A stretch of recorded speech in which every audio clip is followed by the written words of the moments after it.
Hello and welcome to the Happy Musicians Podcast, where it's not about getting the gig, it's about enjoying it. My name is Tanner Guss, and before we get into this episode, I want to let you know about a cool new thing I'm doing on thehappymusicians.com called Fresh Picks. Fresh Picks is a daily music recommendation newsletter where I share something new, something old, and something different. So 3 tracks every day that I think are wildly beautiful, and I'm sharing them in the hopes that you can gain some more depth to your music library, add some stuff from different generations and backgrounds and cultures, and add a bit of joy and light and perspective to your daily routine. I know some of the worst moments of burnout I've had are when I just felt like there wasn't anything left in music and it just lost the spark. And the thing that always reignited it was finding new music that excited me and was outside of the scope of what I had thought music was possible of portraying. And so this is a way of just sharing that with people. I hope you'll check it out. If you want, you can sign up for daily email reminders about it, or you can just check it out on thehappymusicians.com/freshpicks. I don't expect you to look at it every day, but it is always there if you need it. My guest is the one and only June Lee, who is a dear friend. We went to school together, and I've always been amazed at how much time and effort and just dedication he puts into his work. He cares about this music so much. And the music he's passionate about, he spends huge amounts of time, will literally just disappear off the grid and hunker down in his room and spend weeks dissecting some of the most complex music in the world and sharing it in a way that we can all understand and get value from. And I think it's amazing. And it's so cool to see how lately he's managed to turn it into a career that's sustaining him and connecting with people that he really loves. We talk about the book he just put out with Jacob, The Songs of Jacob Collier, and that thing sold out in like the first 12 hours, which is so exciting. So happy for you, June. We talk about his life as an online creator and how services like Patreon and YouTube do and don't support him. We talk about his ears, if he thinks he's a special listener, or if the experiences that he has are accessible to the rest of us.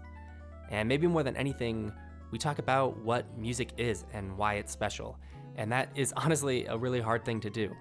We all know music is magical and there's something to it that cuts deep into the human experience. But trying to figure out what that thing is very challenging and fun to try to figure out. And that's what we did today.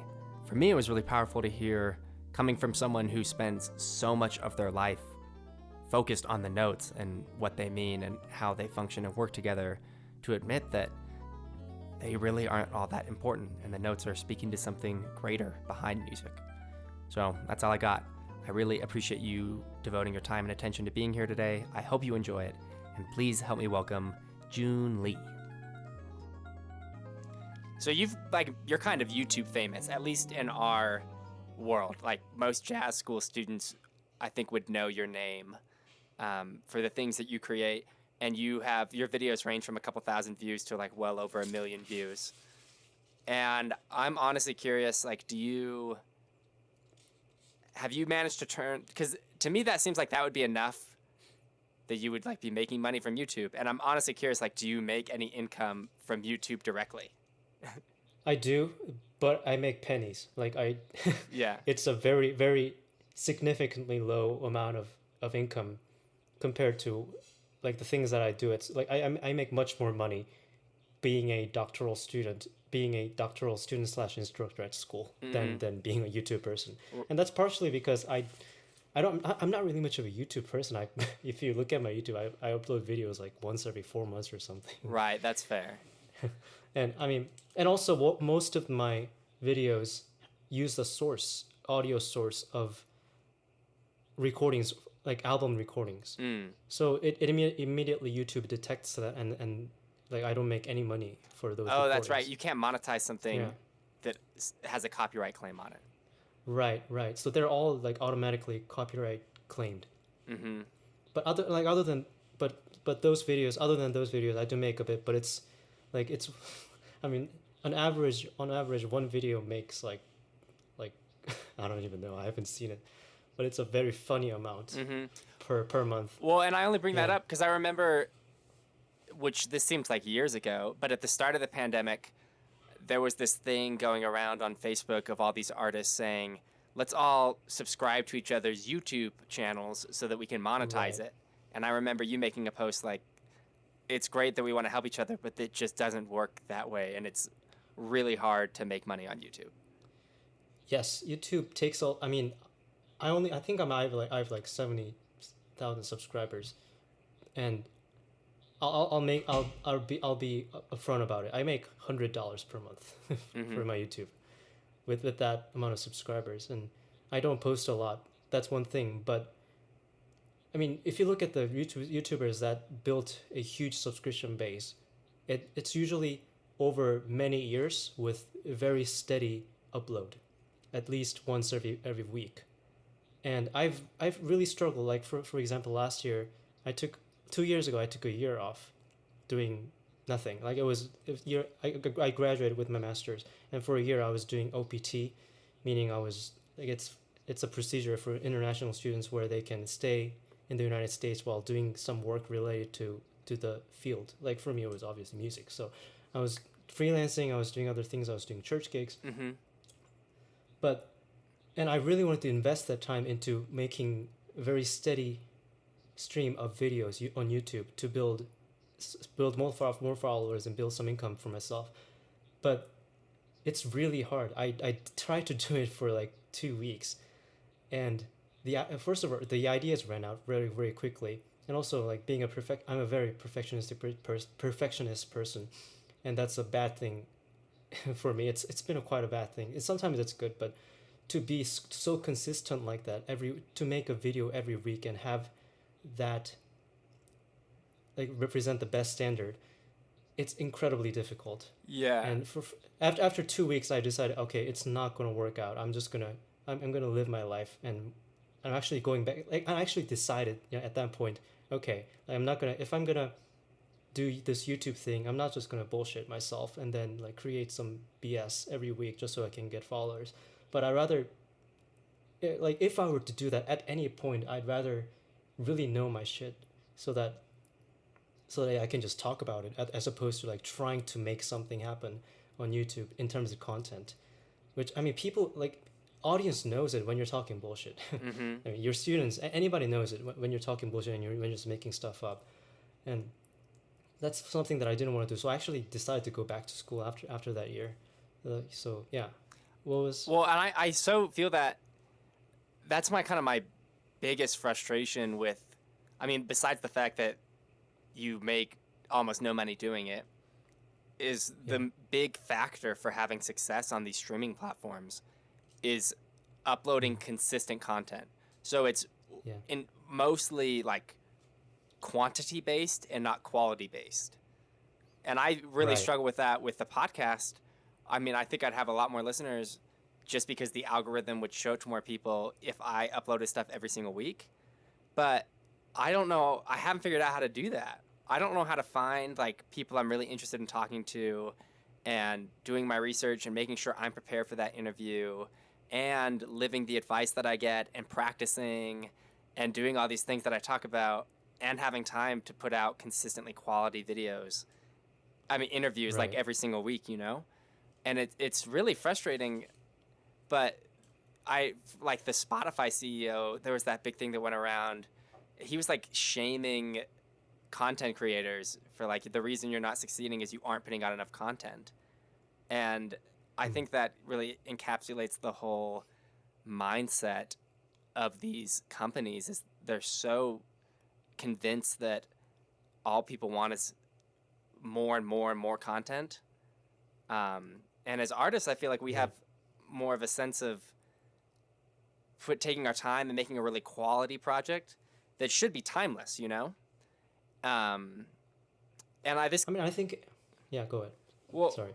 Well, I mean, we can kind of come back to that. I guess what I'm really interested in trying to figure out is a way for this happened in the recording industry. Like once you had a CD, you could get like recruiting payments on that, passive income and build wealth because people had to buy that recording. But now that it's just streaming based, it's almost like you have to continually make new things, and things only have value if they're new. So stuff that should still have value in its experience that's old, you don't make money for. So I'm trying to break that model. I don't have the answer yet, but I think that's like a fundamental thing we have to figure out. And I know, so you make a lot of money through, or like most of your income, I believe, comes through Patreon that you have set up, right? Not recently. I Okay. mean, so for Patreon, I think I don't know how much money it is, but it's per upload, and I haven't uploaded in many months. Right. So Or I guess, yeah, I mean, like you do have a following on Patreon, and when you upload stuff, you Right. at least get paid to do it through Patreon. But it's more of a tip rather than somebody paying you to do it. Like I'm not required to do anything. If I decide to do something that's worthwhile of their money, then they've pledged to pay me for that. So it's kind of it's a weird different thing than like somebody hiring me to do it. But right, you have a lot of trust in that relationship that what you're going to put out is of really high quality, which I appreciate about the service. oh, thanks, man. Yeah, it's a weird thing also because I'm dealing with transcription. I've been asked this question a lot, like how do you manage? Because I'm transcribing the works that other people have created, right? Mm-hmm. And if I write sheet music and I upload it and I get money, I'm sort of I'm a beneficiary of their own work. But so if that person doesn't approve what I do, then I might get in trouble. And a lot of people have asked me, like, I want to do a YouTube channel with transcriptions. Like, how do you get out of trouble with the recording labels, companies? Like, am I going to get in trouble if I upload the sheet music? I get asked that a lot. And I really don't know. I don't think I really don't know. Like laws and order, like they all follow the technology, right? And Patreon is more of a recent thing, so there's no like written down law anywhere. And I've been trying to figure out myself. But one thing that I think I did right was to put like to do my best with the act of transcription itself, so that I could establish good relationship with like somebody like Jacob, who I think trusts my work, who trusts that I've taken enough time and consideration in the transcription, so that like what I put out there on YouTube would be of good quality, like maybe a good representation of his music. Maybe perhaps not perfect, but good. And it serves him and what he's trying to do, because it helps people connect to his music in a different way, and maybe in a deeper way, and understand it more, which would hopefully drive more people to listen to his stuff in the first place. So I feel like you're more like driving his fan base as opposed to taking away from it. I don't think about it that way, but I mean, if anybody feels that way, then I'd be happy. Like for me, it's a very personal thing. Like his music, I recently got to write. I hope that by the time this video gets published on your Happy Musician channel, that the book will be out, so that this isn't like a forbidden thing. But I can wait. yeah, okay. But in the foreword, I was being so honest with the foreword, and it's the truth. Like his music personally is so important to me, and like I listened to his music for many years, and it's really benefited me. I'm like forever indebted to his music. That's why I want to do it justice when I do any transcription or arranging of his music. So it's a very personal thing for me, and my whole YouTube thing is very personal, to be honest. But like if anybody benefits from that, then I'm happy. But it's yeah, I mean, having this conversation with money and how to build a business or things like that, it's I mean, my answer is I don't know. Yeah. No idea, man. Well, yeah. I mean, it's just kind of funny because you're someone who is like somewhat doing it, but this trying to make a living through these social media and streaming companies and stuff is so tricky, and like seems weirdly lottery like. You know? Yeah. I mean, not to put down like other people who are making, I mean, there are people, there are artists or content creators or entertainers for that matter, like musicians, whatever, that are creating really consistent and high quality and good videos. and they're doing well, and that's because like they have their thing. They know what's going on, and they're not, and their videos are good. I mean, it doesn't have to be art. You mentioned like art as in like somebody I'm taking a lot of time to make something good, and I agree with that. But at the same time, um, like for everybody, the definition of art is different, right? I mean, I think we briefly talked about it the last time when we had this conversation, but like for me personally, art is, I mean, not not to not say I'm not saying perfection, but like it's something that takes a long time for me to understand, and like if I like something, then it really sits with me for a very long time. So I have very deep appreciation for it. But there's no there's no nothing wrong with me being like a failure compilation video or something of somebody like falling down or something, and like getting a good laugh of it. There's nothing wrong with that. And I used to do that. Like I admit, it was my guilty pleasure to watch these like really funny short clips, Uh-huh. and they're funny. You will watch it once and you kind of forget about it, but there's nothing wrong with it. But yeah, Yeah. I guess one of the Yeah, I don't know. I guess it's tough. I feel like I often come across like I'm really down on things like that. And I'm not. I just think that sometimes that stuff dominates so much of people's attention and like the creative space, and maybe disproportionately so that other stuff like doesn't get as much attention or credit as it deserves, maybe. Even though I I can agree see. that like everything has its place, I don't feel like attention and like income opportunity and things are distributed fairly or evenly across like different types of art or creation. That's true. I mean, it's just it's just life. Like life is not fair. It's yeah. I mean, the amount of time and effort that goes into something doesn't necessarily mean that it's gonna make a lot of money, and you know, that's just one of the harsh things. Like for me, yeah. Maybe So yeah. I guess yeah, and I agree with that. But I also think that if we're like doing all this stuff through these like financial and technological institutions that have like these set algorithms that prioritize certain things, like you can kind of decide what works and what doesn't, and it really feels like cheap stuff is rewarded more in these systems, which doesn't like I agree that life isn't fair, but this seems different than that. This seems like it's biased, not just generally unfair. I don't know. Yeah, I mean, I've thought about this for a long time too. Like, I spend so much time doing what I like, Mm-hmm. and then I've like sometimes it feels like I'm not making enough, but I sort of, I don't know, not to say complacent, but I've sort of accepted that that's how it is. But I'm still gonna do what matters to me, and if I make a lot of money, then it's great. But if I make a little, like, I can live, I can get by, but yeah, yeah, it's a difficult question. Mm-hmm. I mean, I mean, yeah, how and maybe how yeah. long did it take you to come to that um like that place of acceptance with the situation to where It's not really an acceptance, I guess. Like I haven't accepted that I'm gonna be poor.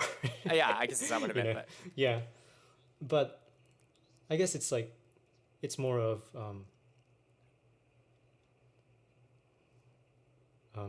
just whatever happens, I'm just gonna do what matters to me. Like you think about music, and did we talk about this a lot last time? I don't know, but It's like yeah, a lot of times like I think people go into I myself went into music in college thinking, okay, this is what I like, this is what I'm pretty good at, and I want to major in this my like I want to do this and be famous whatever. I had that kind of thought majoring in music, but the obvious thing is that music has very little to no value in like in the majority of human beings. I mean if you were to argue, like if you were to have to choose one thing, like like medicine and music, for example, like people die all the time, people get injured all the time, people get sick all the time. So like something like medicine would directly affect human life and conditions, but something like music, it's more abstract. It affects everybody differently. So I mean, looking at people around me and the choices they made, and re-examining the choices I made, I sort of realized that, okay, like I have to make a value, some sort of value for the musical things that I do myself. Like nobody's gonna give it to me. And like going to school, that's what I realized. Like just because I can play chorus, just because I can read music, like it doesn't bring any value. It brings very little to no value to other people, like a normal everyday people. It's like jazz music, chords, those things. It matters to me more than anything. But if you just go down the street and ask somebody like, do you care about 251? The answer is probably, what is that? Right. Yeah. So the question that you came to, the impasse was deciding, so like the value isn't in the notes themselves, but there's obviously like something valuable here because it has profoundly shaped my life. So then it was about like figuring out what the value was. And and are you like, have you gotten any closer to answering that? I think so. I mean, I think my value as a musician is my ears and my ability to analyze things, and then my ability to find patterns and then sort of re-engineer things. And I guess that's what the first like jazz educators did when they codified a spoken language like bebop. Like nobody was learning it off of textbook, but they made that a language. They codified it, and then like jazz became something to be studied, and that was a whole process of seeing patterns, codifying them, and then reverse engineering and seeing where the applications can occur. So I think over the years I've sort of realized that I'm good at that, and I can do it. And it's it has very, I mean, jazz and all the music that I love, like it has, like you said, it's so important to me, and I can't put into words how important it is to me. But I've also begun to accept that unless I make it valuable to other people, then there is not much value in what I know. So I guess that's kind of the answer.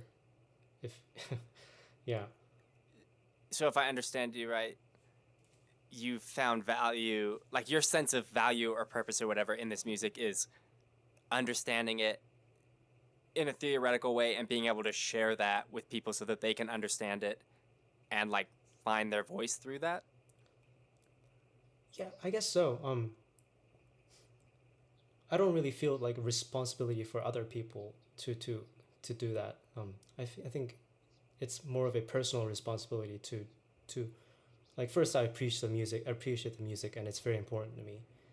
But then to be able to write the things I know, and then to be able to apply in different contexts, and to be able to like for my students, for them to be able to understand what it is, and if it helps them find their own voice and find their own value in it, then I think I'll be happy. Yeah. So greatly put. That's cool. I mean, okay. I'm curious. So something that I've been working on a lot during the pandemic, and a big mental hurdle that I've been trying to overcome for a long time, is I just feel like I have terrible ears. I'm like, my ears are shitty. I can't hear things. I can't sing. And that, I've had that in my head for forever. And I think it might have been why, I mean, like I played drums, and yes, you can like argue that it's a melodic instrument, but it's not like you're playing notes in like the chromatic scale that we're used to in Western harmony. And so like I didn't have a connection with that until I went to IU and started doing all that ear training stuff. And since then I've been working on it and trying to convince myself that I'm not, like, there's nothing wrong with my ears. Like, I just have to put the work in, and I can hear things, and it's working. Like, I'm hearing music deeper and able to hear bass lines and all this stuff, and it's really awesome. And I'm just curious, as someone who's like famous for their ears, do you think you hear music differently, or do you maybe I'll just leave it there. Like, do you think you hear music differently than other people? Do you think your ears are like special? Well, before that, I want to talk about like you mentioned that you're a drummer, and then when you first came to IU, like you began to learn about harmony notes, and then you started having more appreciation Mm-hmm. for the notes. Yeah. And it's the same for me. Like I did my undergrad in jazz voice, so there is very little to no rhythmic component to it. And then I did my master in jazz piano, and I don't even know why my teacher admitted me. To be honest, I like completely terribly. I sucked at my audition. I thought I was just fucked. You know, you can beep that, but It's all good. but yeah, one of the first thing I worked on with Luke was rhythm, and before that, all these different kind of rhythmic devices meant nothing to me. Like they didn't feel like anything. Like it was just drums playing grooves. You know, not to sound stupid, but that's what it sounded like to me. Like I didn't hear the special things that they did. I didn't like when they played something special. I didn't have enough rhythmic language to be able to respond to it. Yeah. You know, but I really focused on rhythm more, and then I realized, oh man, there's so many different rhythmic possibilities than I thought there were, and like that really got me going. Like it was fun. At first I was like I was let's say, how do I put this? I got scorned by a lot of professors for not being able to play rhythm well. Mm-hmm. And it was very, very disappointing. I was disappointed in myself, and it didn't really do very well for my mental health. But like when I practiced more, and then I understood the language better, and when I listened to recordings, like the pianist would play something, the drummer would play. That, oh man, like they're so on the same page together. That's incredible. So I had a lot of fun doing that, and one of the most funs that I had was transcribing All the Things You Are by Brad Meldau Trio with Brad Meldau and Jorge Rossi playing All the Things You Are in 7. So and I decided to transcribe the whole drum part just so I can see that the rhythmic conversation is taking place. And that really brought a completely new level of rhythmic appreciation for me. And from then on, I was like, and I was just walking. I would like play beat. I would just beatbox in 7. It was fun times. That's But doing something like that, yeah. I mean, just because I was having so much fun listening to that recording, Yeah. you know, and I had so much more appreciation and understanding of what they're doing. So I guess Dude, it's funny because it's kind I of now, like, when I'm out, I work at Costco, I'm out pushing carts, and I am just like singing melodies and scale exercises and stuff now, just because I enjoy like what it feels like and sounds like to do that. yeah, yeah. So I guess it kind of parallels your experience with notes. Like my experience of rhythm parallels yours. Yeah. But So I guess no, keep going. no. What was the question? No, keep going. I was trying to go back to the question of like, do I feel my ears are special or something? I mean, having perfect pitch and being able to tell the notes. There are a lot of people with perfect pitch who can tell the notes, but who can't tell the relationship of one note to each other. And you know, if you play them like 2 notes, they will say D, G, but make a chord with D and G or do something like that, and there's no, and they can't respond. I've seen a lot of people like that. And in that matter, I think relative pitch is more important. Like relative pitch as in harmonic grammar. Like perfect pitch is being able to look at like a word and being able to tell what the letters are. Like if it's a bird, it's a B-I-R-D. But like, okay, so what, you know? But I guess relative pitch is being able to use a word in different contexts. So I think, yeah, I feel fortunate to have good ears and being able to tell the notes. But I really, like when I was studying composition my freshman year, and I didn't have much jazz experience, and when I first got into jazz, like the harmonies really drew me, and how these 2 notes can fit in one chord, and they can voice lead to the next chord in such way, and that really fascinated me. And I couldn't, like, even with perfect pitch all my life, I couldn't do that at all. So special as in, yes, I can hear notes. Not very special as in, like, no, the harmonic grammar or relative pitch, I'm not bored. You're not bored with that. So I guess that, if that answers your question. Yeah, so that was all like acquired skill and just like learning to, I mean, you were hearing all the notes, like they were all there in your mindscape or whatever, in your field of Yeah, experience, but then learning to understand like what they meant was still a process you had to go through. absolutely. And like when you have enough choices, then you can make very personal and emotional Mm, choices. When you move from one chord to another, a lot of times, like when you read chord changes, sheet music, it just tells you it's D7 and G. Like if it's going 5 to 1, right. But then, oh, like what if I go from F sharp? Like instead of going, what if you go with the top three notes staying there, Mm, or that's a much more mellow sound, or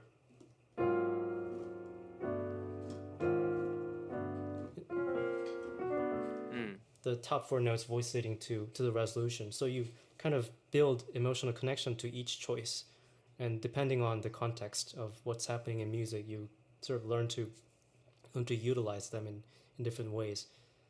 So yeah, But so in all these even if different like examples of different voice leading that you can do to get from one place to the other, are you thinking about it more of a theoretical sense of like, well, like based on rules of theory this works, or are you thinking more like this is what this is going to feel like, and that's the feeling or like the emotion or vibe that I want?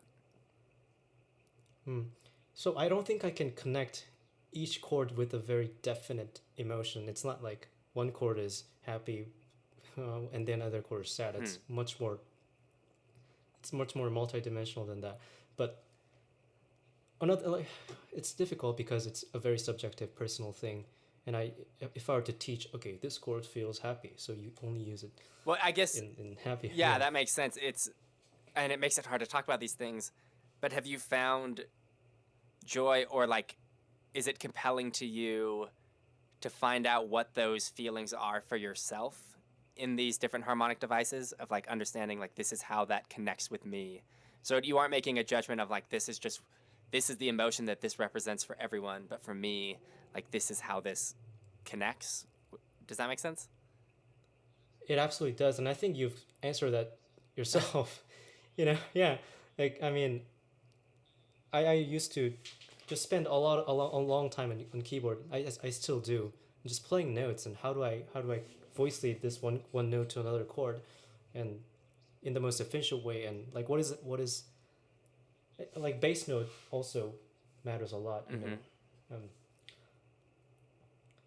yeah, I really don't have much to add there. Like I think you perfectly answered that question yourself. It Yeah, I've always been.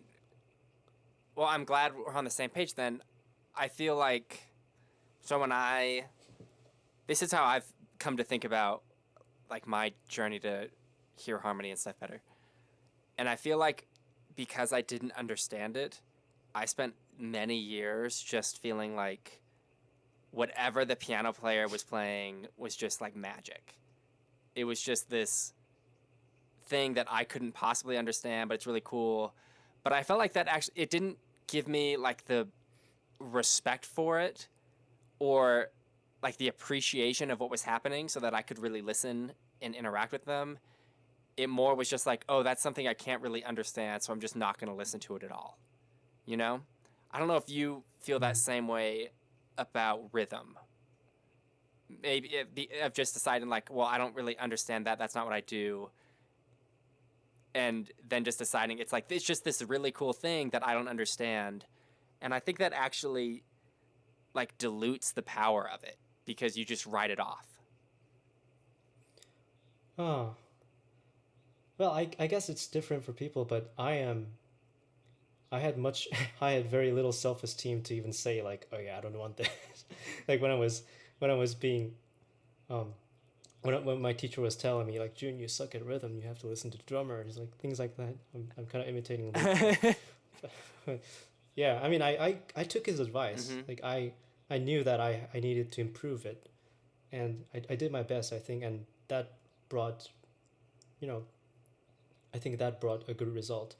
But honestly, there's no right or wrong here. If you really believe in something, and if you're a harmonic, if you think you're you don't need rhythm at all and you just want to go all in that, who's going to blame you? It's, you take the responsibility, and whatever happens, it's on you. Yeah, that's fair. Yeah. I guess, okay, from the perspective of someone who, it wasn't like I didn't want to understand harmony. Like, it was just that I didn't, and then it was more of a fear-based thing of like, well, I'm just not going to interact with it because I feel like I can't understand it personally. And now, like several years later, I feel like I've made the commitment that it's not something magical that I just can't understand. If I take the time and apply myself and learn to understand it, then I can, and I can connect it with it more, and I feel like I can actually appreciate what the piano player or whatever harmonic player is playing as it's happening, and that feels like way more interactive and compelling. And what I want to ask you is, then I feel like, I mean, you talk about how like you can't put into words what music means to you, and it's so amazing and affects your life in this really deep way. It is magical. And but I feel like if you pretend that the magic is in the notes or the rhythms or whatever, those are really compelling and cool, but once you understand them, like it's just these things that you can understand in a theoretical sense, and then that means that the magic is in the people playing. It's like in the emotions and like the spirit of the players. I don't know if that makes sense or if you agree with that, but that's how I really feel these days. I mean, I agree with it. I think there are so many little like vocabularies or musical notes or concepts than like human emotions. I mean, there are so many different emotions that you might be feeling, but to be able to narrow it down with words or notes would be so difficult.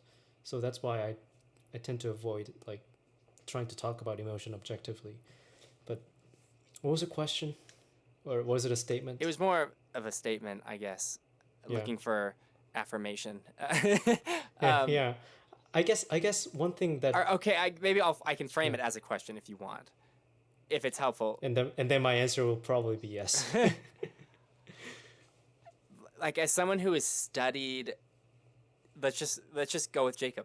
Like, you've studied his music so in depth and gone through and found like every single note and every rhythm to the best of your ability, and just like defined it in as acutely as we can with standard notation, and like, does it change how you interact with it at the end of it? Like, does it, maybe because I always felt afraid that if I understood it, it would lose its magic because it wouldn't be mystical anymore. It would be defined, and that would somehow take away from it. And have you found like more depth in it instead of by defining it?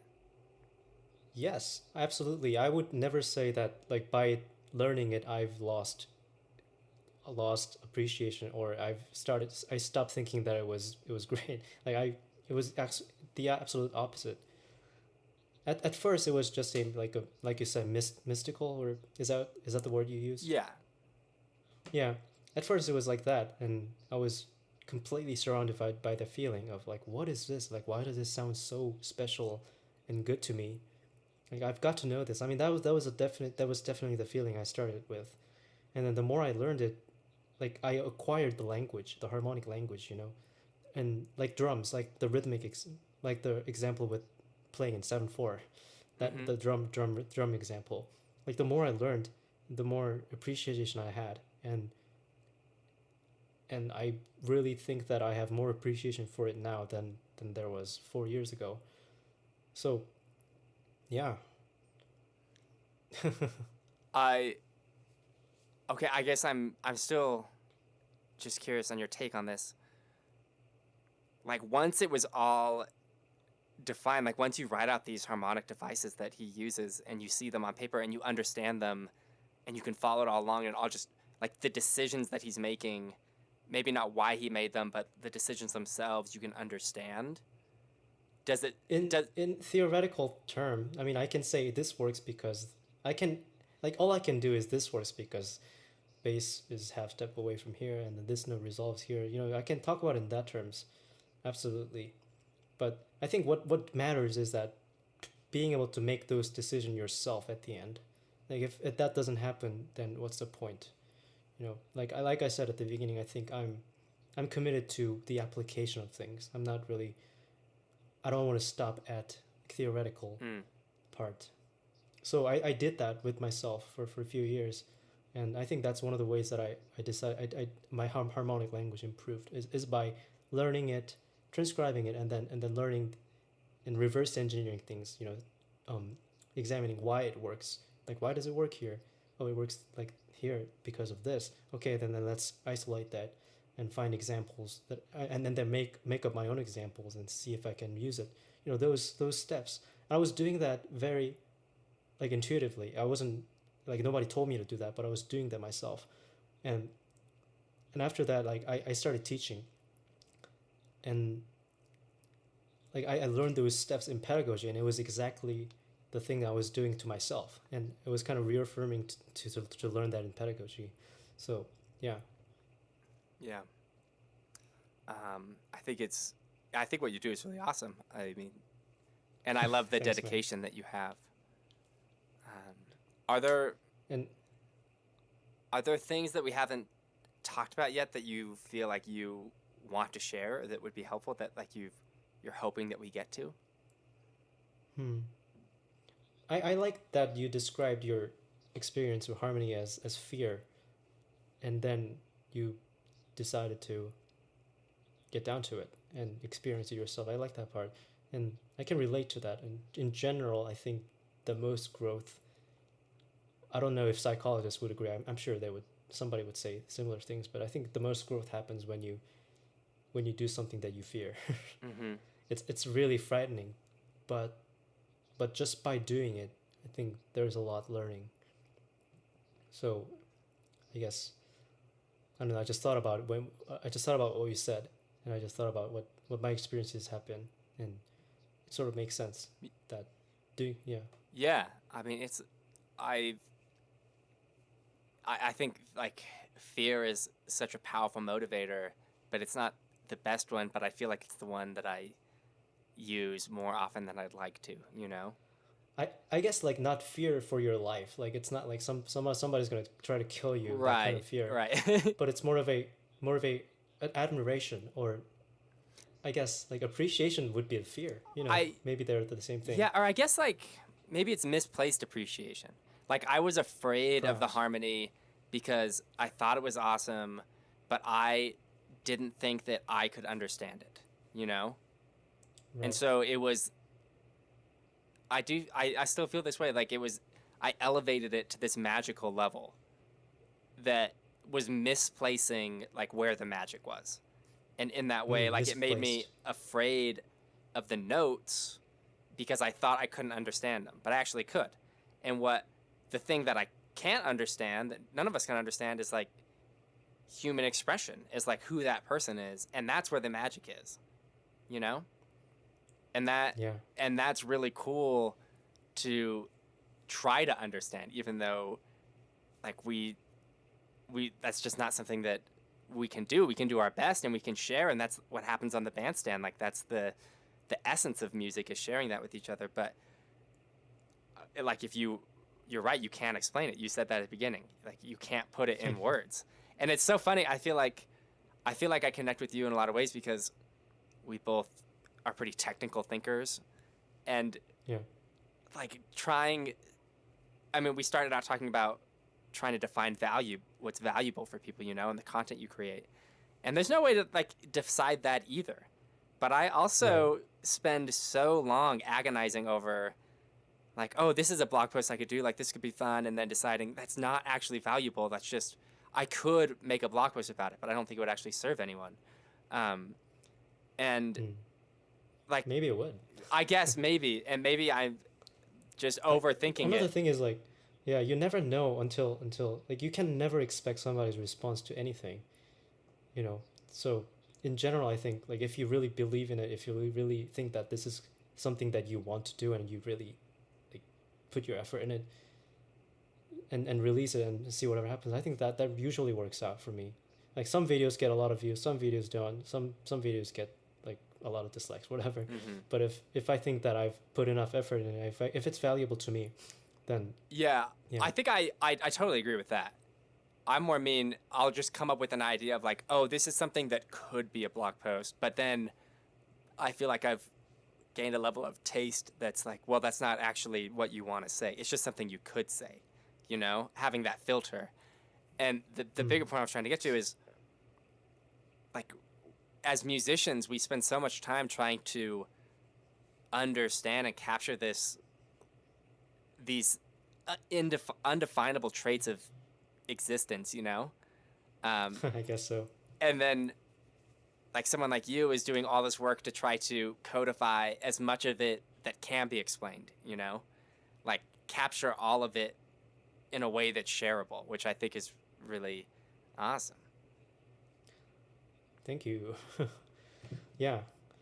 Man, I mean, it's been such a good conversation today. I don't feel like I'm doing an interview. I feel like I'm talking to Tanner. Well, that's ideal. Yeah, sweet. Yeah, that is very ideal. Yeah. Well, yeah, thanks so much for taking the time to do this. It's awesome to try to work through these things. Before we're done, if you want, you can plug any upcoming products or projects or places online that people can find you if they haven't yet already, and you can put them in the plug zone. Okay. You can find me on youtube.com/c/June Lee.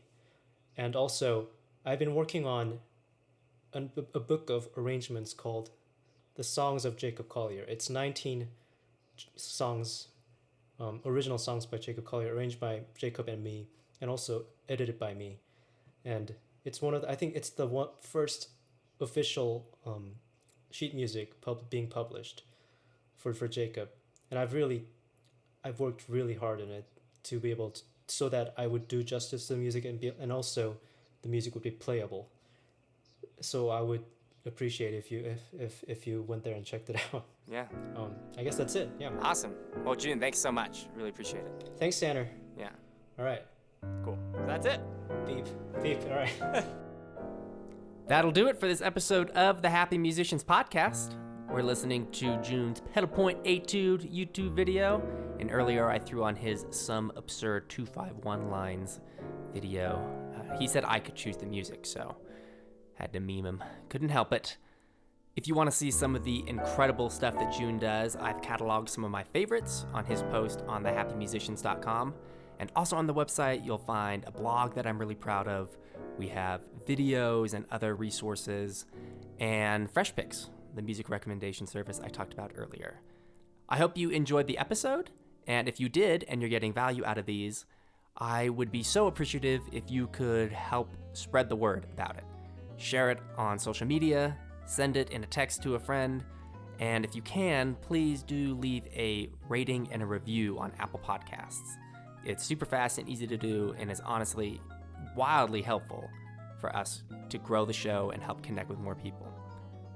That's all I have. Thank you so much for the time and attention you put into this episode. I'm grateful to be a part of this happy musician journey you're on, and I hope to see you on the next episode. Thanks, y'all. Stay happy.